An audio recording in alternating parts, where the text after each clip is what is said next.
We're going to go to this story where 14 years after she was brutally attacked and raped at King's Beach in Gqeberha, businesswoman and activist Andy Kawa has come face to face with her alleged rapist in court.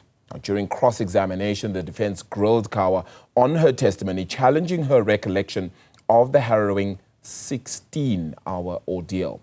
For the latest, we cross to Sipha, Kema, who is at the Gqeberha High Court for a little bit more on this one. Sipha, one wonders how you ultimately get into court. You have to recollect memories from 14 years ago on what was a grueling, grueling day. Tell us about the day's proceedings in court. Absolutely, Arabile. I mean, as you can imagine, you're talking about an incident that occurred 14 years ago, but not only that, a traumatic incident that occurred 14 years ago. Most times you'd find that in court, victims don't recollect every single detail, but what we saw and heard today during cross-examination were parts, of course, that she didn't remember, but for the most part, she did remember that 16-hour ordeal that she had gone through. Now, you mentioned how during cross-examination, the defense was poking at her testimony that she was giving. Now, Andy Kawa had testified last week. Now, Thursday as well as today was the continuation of the cross-examination where the defense then was able to question some of her testimony, but also a statement. Now, although the defense, it wasn't quite clear where they were headed, even the judge had questioned some parts of the questioning, trying to find inconsistencies. But Andy Kawa was adamant that this happened 14 years ago. Also, this was a traumatic time of my life.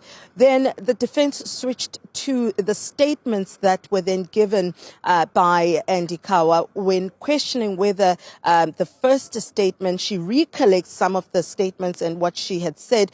Of course, she mentioned that she does recollect some. However, it is an incident that happened 14 years ago. But most importantly, during the time when she was giving that statement, Arabile, it was shortly after she had just been freed from the 16-hour captivity by the perpetrator. So you could just imagine where she also told the court that all she wanted to do at that moment was just to tell her story. She didn't think it mattered to count how many times she was violated or what exactly happened or the smaller details, such as was the warrant officer that was taking a statement, listening to what she was saying or understanding what she was giving or her testimony. She says all she wanted the first time when she gave that statement was to get things off her chest and what she had been through.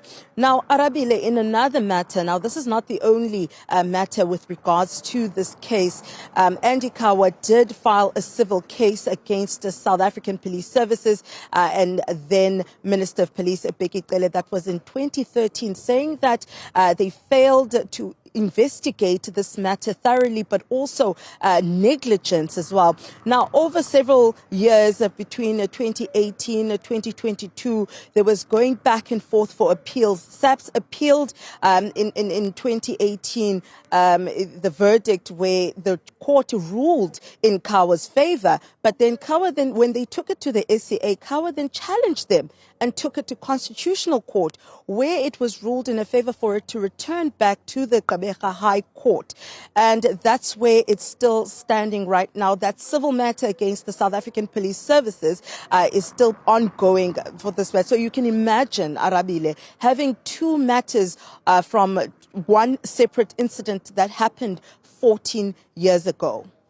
Yeah, the recollection, the ability to find evidence, so many different aspects that come to bear on this one. Thank you so much for that, Sipha. Thank you. Appreciate that reporting on this story, because there's so much that's still going to come out of this one. We'll certainly get more on that.